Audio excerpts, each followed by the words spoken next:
This is the Marketing Agency Power Hour, and I'm your host, Cal Wilder. Each week, we'll power through discussions on business challenges, success stories, and game-changing strategies. This show is sponsored by SmartBooks, provider of bookkeeping and accounting for marketing agencies. Let's get started.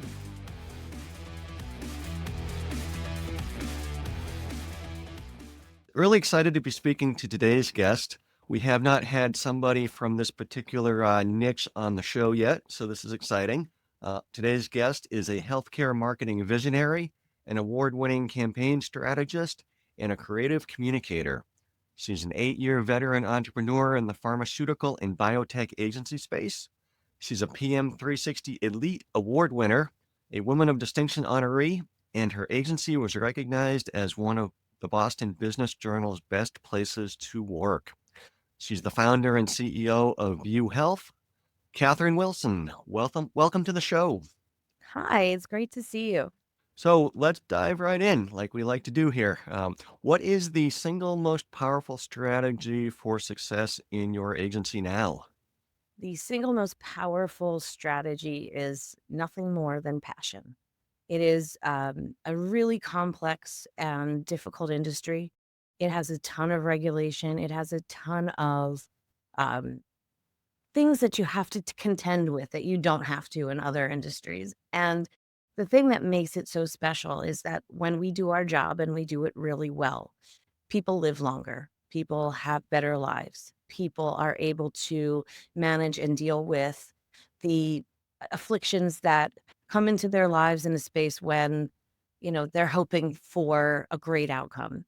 But in order to be able to do all of that work and in order to really be able to dig into that, you have to be so passionate about what we're doing and the mission behind why we're doing what we're doing. So what are some of those complications that you have to deal with at VUE that maybe, kind of more general or somebody outside your vertical would not have to deal with?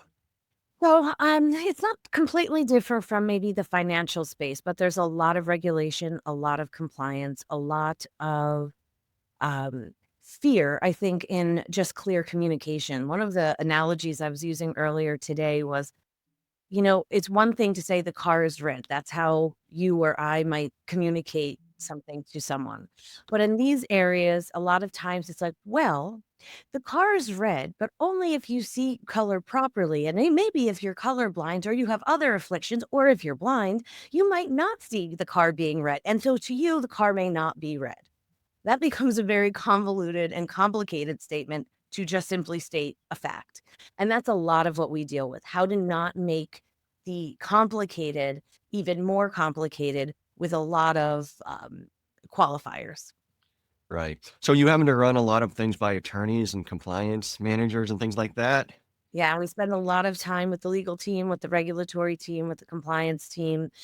Each company has their own, and the rules kind of change company to company. So it's about learning their level of comfort with, various risk. And in the pharmaceutical industry, that usually that risk area is usually pretty low. In speaking with you, I can, tell and feel your passion about what you're doing, but you've got a larger team. And I'm curious how you go about kind of instilling or ensuring that that kind of same passion exists within the team when you hire people, when you manage people, when you have people who've been with you for a while. How do they maintain that passion? How do you go about, kind of having a whole company that shares that level of passion? That is probably one of the trickier things, this is not a job. This is a passion project, if you will. We always say that profitability is the natural outcome of doing great work. You can't do great work if you're not passionate. I spend a lot of my time talking with my team about what we do and why we do it. I make sure that I am continuously emulating what I'm hoping to see from them. I have built a culture at the company that really just instills that passion. And part of what we've done is we have every employee does at least 12 hours of community service time on business hours. I think it's really important for them to connect with individuals who maybe don't have as much as they have, or maybe don't have areas where they can feel really supported. So the Greater Boston Area Food Kitchen, Room to Grow, Pine Street Inn, those are the 3 organizations that we've been consistently working with over the last 8.5, 9 years. That really helps to solidify the why for folks. I think, some of the other things that we do is I've hired this year a private chef for our company. The reason behind that was kind of twofold. One, I watched as there was, how many times you have catering come in and there's, lunch meat platters and whatever. And I'm like, gosh, we're a healthcare company and this is not exactly healthy, is it? So we started looking at it from that angle, but then we also started looking at food as the great uh, equation. So we bring people in, we gather around a table, we have a family meal when we're in the office, and it's, really a special time to connect on the wins, on the losses, on the things that are challenging us and keeping us up at night. And it really does make us feel like a family. And I think in many ways, the energy that we share and during those times is really, really powerful. And I think the last thing is really just continuously communicating the outcomes of the work that we do. We're very KPI driven. We don't look at things like number of impressions or number of eyeballs on something. We look at action. Action is, where people are able to take what they've learned and apply it. And when we see that application, we know that we have helped that person or helped that doctor to connect with their patient. And when we're able to communicate those KPIs and you get to say, like, in this rare disease, we reached 500 people who were struggling with this disease and now have a better life because of this action, that's powerful. That's motivating for people. I suspect other listeners who operate, different kinds of agencies, maybe in different niches, would love to have a team that was super passionate about their particular niche or, the kind of market they're trying to serve. And that starts with attracting the right kinds of candidates and then selecting the right people to hire and getting them to want to work for you, right? So how do you manage the beginning of that employment process? So that is my best kept secret is our VP of HR that works with me. He is probably my biggest supporter and my biggest advocate. He loves the company, he loves the mission, he loves the vision. And he is charged with going and finding the right people with the right passion and the right energy and the right drive. And he is superb at it. So I have to be very honest when I say that we would not be nearly as successful if we did not have him really spearheading finding those right people. When you were smaller before you had him, how'd you go about doing it? I talk to a lot of people. I talk to a lot of people. And, I think, as you mentioned earlier, when I talk about what I do, I am very, very passionate. And I think that's contagious. So I've learned how to watch when people lean into the conversation or watch when people, their eyes light up a little bit, or there's some kind of spark in there that shows what I'm saying is resonating with them. Um, that was probably the best way that I was able to grow the company to where we are. Um, and then when I met Matthew, he was able to kind of emulate that for me. So I got to take that off my plate. So we've alluded a little bit to how you measure success around actionable results for clients and how, profit follows doing good work. But could you talk a little bit more about how you measure success internally at VUE, your firm, and how do you measure it? What are your objectives, and what do you look back over the course of a couple of years and say, yes, we've been successful? What does that look like for you? So I think there's, internal and external components. For external components, we look at our retention. We look at our client satisfaction surveys where we consistently score very, very high. I look at internal satisfaction surveys where we score really high. We look at the Boston Business Journal. We've won a few years now, best place to work. This year we had the highest score we've ever had at like 90, I think it was like 98.6 out of 100. So we look at all of those things. When I see people are happy, I know that we're doing good work because no one's happy doing bad work, right? So I really use that metric of when I'm in the office, how are people engaging? How are people communicating? How are people collaborating with one another? And then we use some of those harder metrics that just kind of give us the proof points. Right. Financially, how do you assess success? So we had been working really hard over the last year or two to systematize a lot of that. Before it was, a lot of Excel spreadsheets and what I think most startup companies do, where you just sort of figure it out as you're going along. But we did a big data dump a couple of years ago to figure out what things actually cost, how to be proactive about managing that, how to be proactive about managing timelines and those kinds of things. So we now have a system in place that allows us to see, at a moment's notice, where a project is, how far along it is, where it's tracking as it relates to the financial implications. And that gives us a lot of transparency with our clients as well. So we're able to say, hey, we're on track, or hey, this project is running hot because of X, Y, and Z. What can we do to get it back on track? And honestly, that transparency has been really huge for our company. Right. And over the 9 years since you launched VUE, you've built, a nicely sizable business. So you're looking, keep it going like that, right? Over the next 9 years, or at some point, does it become more of a work-life balance situation for you? Kind of, you have a perspective that you're able to share? Yeah, I mean, I'm having a great time. Like this is my dream come true, and having this agency and having the privilege to work with the customers and clients that we get to work with, and get to work with the staff and the partners that I work with every day is just an absolute joy. So I don't have any plans of going anywhere anytime soon. I do have plans to continue to grow the company. Where we are right now 35-ish people.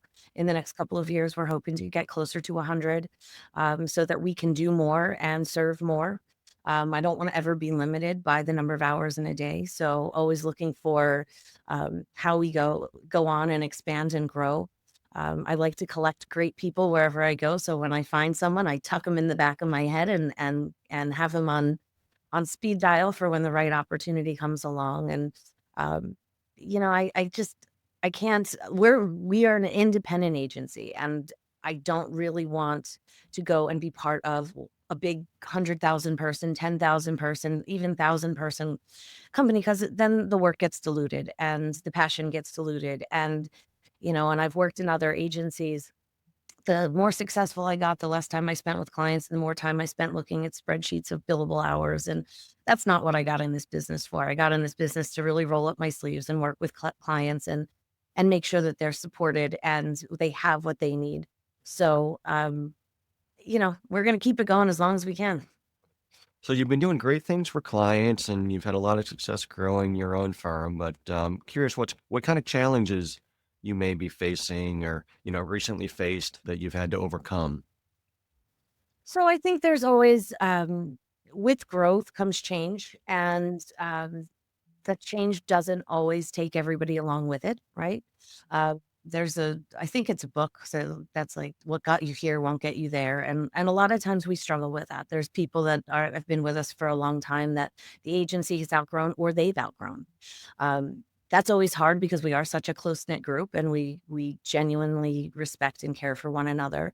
So that's a challenge. I think another challenge internally is just managing all of the moving pieces with also trying to be respectful of the fact that this is a craft. It's not something that you can just do. It's not like addition where 1 + 1 = 2 and that's the whole thing. You have to figure it out. You have to figure out what is the right answer, what is the right strategy, what is the right solution. But when there's so much going on, having that time to think can be certainly challenging. And then I think the other last piece is, in this country, we had an election that changed a lot. Um, and with, changes that are happening within the health space within our government, changes that are happening within drug prices within our government, there's a lot of unknowns, which have a lot of our clients worried and wondering what's next and what if there's a shoe that's going to drop. So we're doing our best to get as smart as we can and stay on top of this as much as we can so that we have a point of view and we have thought leadership around it. But those are all significant challenges that we face. Yeah.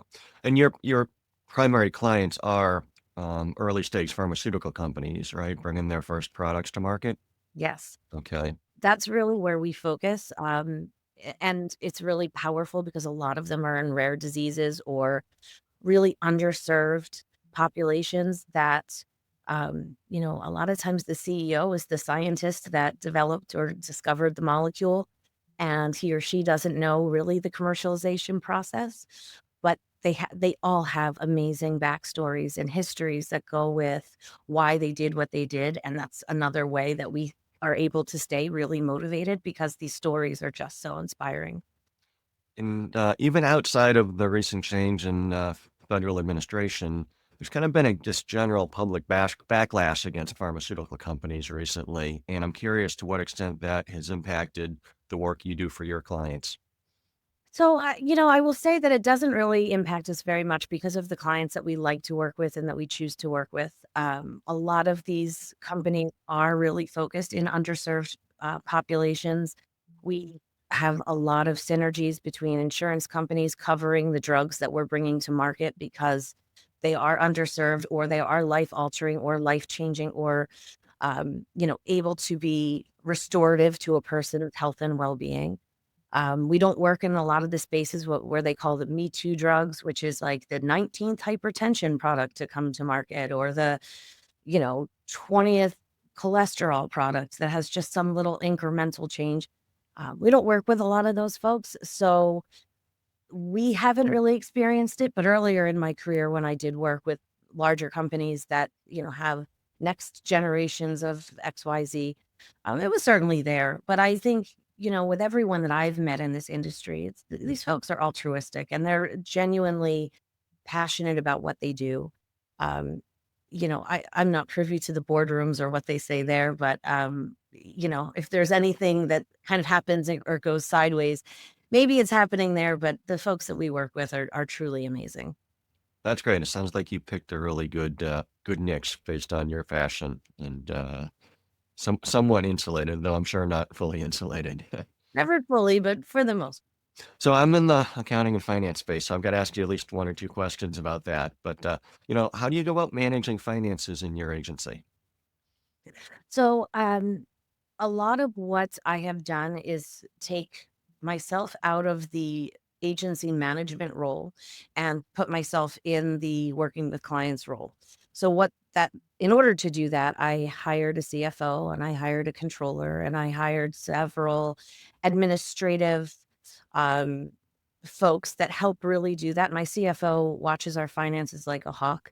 Um he has put together a number of systems that, we're able to project our cash flow and we're able to really understand where the money's coming in and where it's going out and get ahead of any potential pain points. So we've gotten really good at that over the last couple of years. And I say it helps me put my head on my pillow at night and sleep okay. So some listeners are probably thinking, wow, that's quite a luxury to have a CFO and a controller and probably other people under them. But how did you kind of grow into that where, years ago you couldn't afford a full-time CFO or controller or that full stack finance department. And so how did you kind of cobble together probably from when maybe you were doing it yourself when you first started to where you are now and kind of what are the milestones along the way where you felt like you needed to upgrade the staff in your accounting and finance team? Yeah, so we started. I had our CFO with us. He was employee number 3. He was fractional at that time, and that worked great because it allowed me to balance finance and cost with having that level of expertise. So I was really very fortunate that he helped me set everything up right from the beginning so that I didn't have to go back several years later. Because if I had done it myself, I will tell you very honestly, I would have had to go back several years later and fix what I started. But that was probably one of the smartest things I could have done as a first time entrepreneur was really make sure that the finances were taken care of at all times. That's great. You got such a strong foundation in from the start because when we engage with a lot of clients at SmartBooks, we have to overhaul the chart of accounts. We have to figure out what the right accounting policies should be based on their business model. Kind of implement maybe a lot of times the first real financial reporting package, not just here's your balance sheet and P&L, but here's some financial performance metrics that help you understand how the business is performing. And here's how you're trending over time and year over year and things like that. So it's great that you were able to get that kind of thing implemented from close to day one. Yeah. So you're pretty removed from the day to day. accounting, right? But how do you go make sure you get the information you need to stay informed about how the business is forming and be able to make management and ownership decisions? So, I'm in constant communication with my CFO. So that's the first thing. The second thing is we have monthly reporting meetings where we really understand and dial in. And then the teams have weekly financial meetings on the status of finances as it relates to project and contract work. And that allows us to, again, be transparent with our customers, but also really have a good understanding on where we are and what we have to do internally to ensure that we're successful. So, what excites you about the future for your firm or your industry? Oh gosh, so much excites me. The technology and the some of the science that is coming up right now is just stuff I couldn't have imagined when I started in this industry 25 years ago. And really being able to sit at the forefront and like in the front row of amazing life-changing things like gene therapies where sickle cell disease can now be cured, or different oncology medications or different genetic medications that allow for people with chronic deadly diseases that in years past would have given them a life expectancy of 15 or 16 living into their 40s, 50s, and 60s. These are all they're just life-changing things. There is nothing that I can think of that has more power to change than the ability to give someone their life back, and like, I just can't measure that. That's really, really powerful. And, I actually had a degree in biology and chemistry myself before I got into finance. But I think back to my days at the laboratory banks uh, in college, and I think, wow, I thought I was working on some cool stuff. But these days, I could have some kits and be creating, genetically engineered organisms at my laboratory banks that, could eliminate things like sickle cell, through some gene editing, right? And I think that's pretty close to market, if not already coming to market, right? It's here. It's crazy. Exciting. So, we spent a lot of time kind of learning from you about your firm and the market you serve, but let's learn a little bit more about you and kind of what got you to where you are today. If we look back, some number of years to little Catherine, did you ever think you'd be founding a business and running it and being an entrepreneur?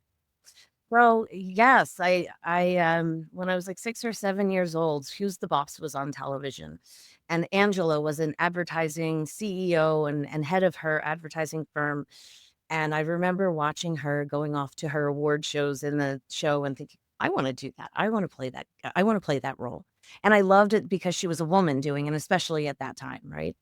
And so I had KH Advertising, which I used to play with my sister. My sister was my, executive assistant always because she was younger, so that was her job. And, as it kind of came to fruition, we, played this forever. Then I got my first internship when I was 18 at a pharmaceutical advertising agency, fell in love with it, and just stayed in the industry until 2016 when I started the agency 6 weeks after I had twin girls. And, as a spoiler alert, my sister happens to be my executive assistant at this moment, in this day. So Wow. we have come full circle, and, getting to work with her every day is one of the highlights of my life because she's such a special person, and she understands the passion and the heart and the drive, behind everything, and she does everything that she can to really support and build up everyone in the company, so it's amazing. Right.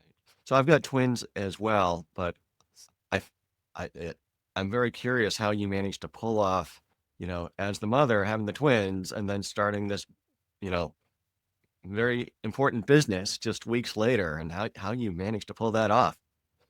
To this day, I'm not sure other than I think, I was naive about what it would take to raise twins and naive about what it would take to start a company, so much so that I thought I could do both at the same time.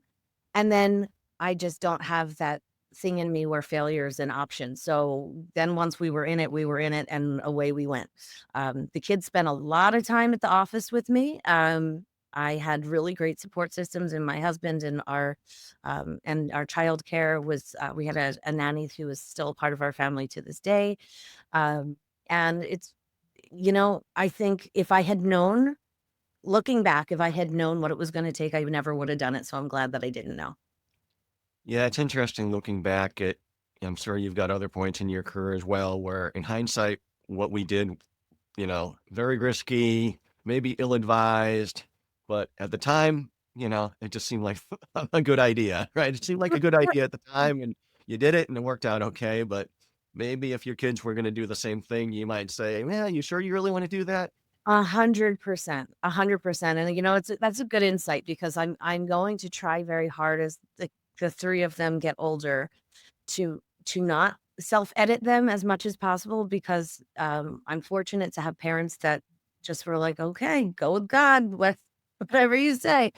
And, and they were like that with me my whole life. When I said I wanted to graduate high school early, when I said I wanted to go to college early, they just were like, "Okay, we're gonna cross our fingers and hope here," but they never held me back, and so I'm hopeful that I am able to offer the same to my kids.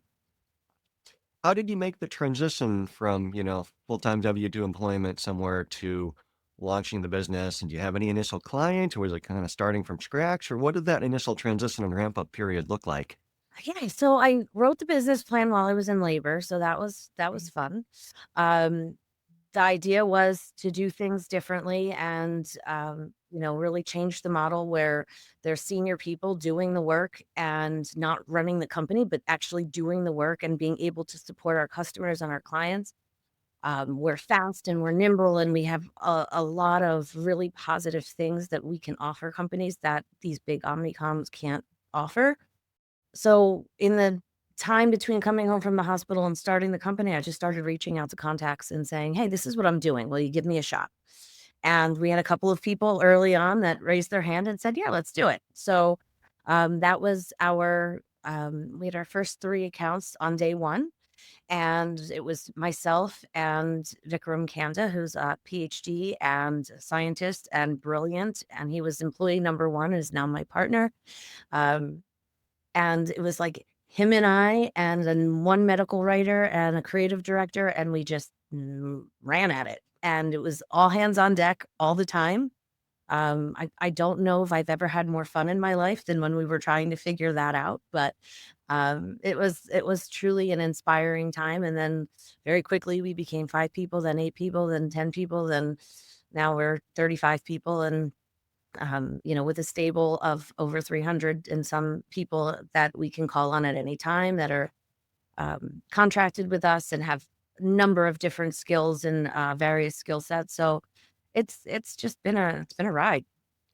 And your staffing model is different than a lot of agencies, right? You don't employ a lot of kind of general marketing people. You employ a lot of scientists, right? So what does your staffing model look like? Yeah, so we say that science is the foundation of everything we do, and in order to be authentic in that, we have to have a robust medical team. So we have a team of PhDs, PharmDs, MDs, and then we have a very robust pharmacy internship program that we work with. And that's really been wonderful. There's a ton of knowledge that comes from that, but we've been really careful at selecting the scientific arm. These folks are also excellent communicators. And why that's important is because science can be very complex and it can be very intimidating to a lot of people. And so we want to take the complex and make it so that it's really relatable and understandable, regardless of whether we're talking to a healthcare professional or we're talking to a patient or we're talking to a caregiver. We want to make sure that that person, whomever they are, can understand the message clearly and quickly and retain it. So we also operate um, using adult learning principles. I gotta ask you about adult learning principles. What Ah, what does that mean? What are they? So adults learn differently than children. Children's minds are much more creative. They're much more flexible. They have a lot more space. Adult learning principles are really principles that are designed so that the person think about, you have your browser open and you have 55 tabs open. That's the adult brain. They always have a million things going on. So we have to make sure that we're making things relatable, that we're using creative that helps to tell the story as opposed to just fill in the space, and then really look at how we're going to make them engage and interact with that message in order to make sure that it sticks. So those are all part of the principles that we apply to everything that we do. And it does allow us to have those KPIs that I was talking about earlier, where it's action driven as opposed to passive activity. So if you could go back in time to, 9 years ago when you started the agency and give yourself some advice, what would you tell yourself? Oh God. I would probably tell myself that the losses and the hard times pass. They're not permanent. The first couple of times you go through, you lose a pitch or you have a period where you're not billing as much as you want to, and you're like, how is this going to work? Am I going to have to lay everybody off? All of those things, they pass as long as you stay true to your North Star and you stay true to your vision and you stay true to who you say you are going to be and are authentically that. I've had many, many, many sleepless nights that only a couple weeks later turned around and was like, oh, everything's fine. So Yeah, I would say I would tell myself to worry less and trust the process. that's good advice.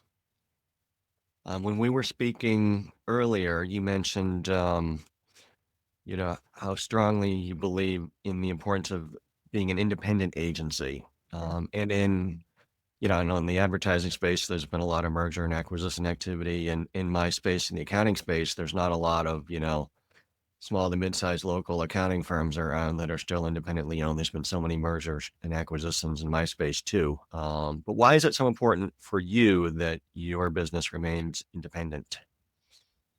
Um, because that gives us the best opportunity to help people. I think when you're a huge company and you have however many layers and levels of people, all of which have to be billable, your pricing structure goes up, your time to completion goes up, your ability to really connect with your customers and your clients and engage goes down. I am very, very aware of the importance of me personally and Vikram personally spending time with our clients. And we couldn't do that. If somebody were to acquire us, they would put us in some room somewhere and say, your job is to make sure we're profitable. And you're not going to go, we're not sending you off to go to this meeting or to facilitate that because we have a strategist for that or we have a this person for that. I happen to think that, the combination of Vikram and I together is an unstoppable and unparalleled combination, and that's what we bring to this table, that's what we bring to the party, and so we truly are very involved in all of our accounts, and people always say, like, "How can you do that?" Like, that's not possible. I can because I don't run the business, I have other people run the business so that I can be the business. And that's so, so important to me. That's why I do what I do. I don't wanna go and sit in a room and look at spreadsheets and figure out profit margins and things like that. That just doesn't interest me. Right. So if you were to average out your work week over the course of the year, what are the major percentage buckets of where you spend time? I spend 80% of my time with customers or potential customers. I spend probably 10% of my time doing one-on-one interactions with my staff, and I spend 10% of my time marketing the firm. That's great. And then when you're spending time outside of work, where do you spend that time? What do you like to do? Spend 100% of my time with my children. I have 3. I have the twins that I mentioned earlier, that are just about to be 9, and then I have Charlie Grace, who is 3 and a half and was my COVID surprise baby, and I always say she was the miracle I never knew I needed, but, she's just one of the 3 lights of my life. We spend a lot of time on the sidelines of soccer fields. We spend a lot of time back and forth to dance classes and other assorted activities.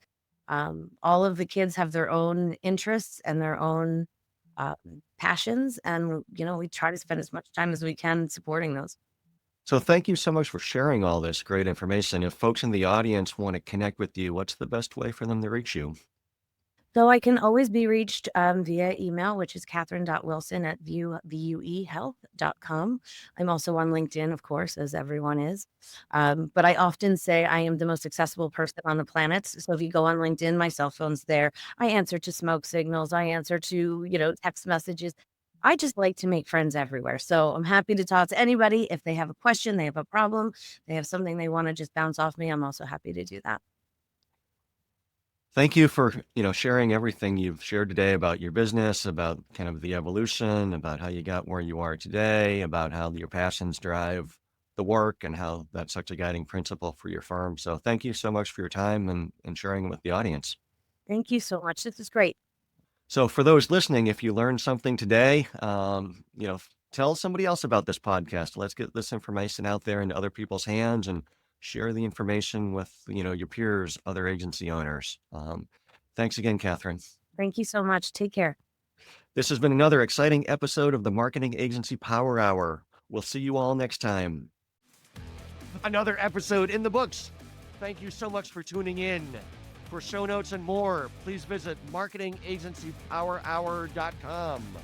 This show is sponsored by SmartBooks, providing marketing agencies with bookkeeping, accounting, and finance support. With SmartBooks, you gain the clarity and confidence to make your agency a success. Until next time.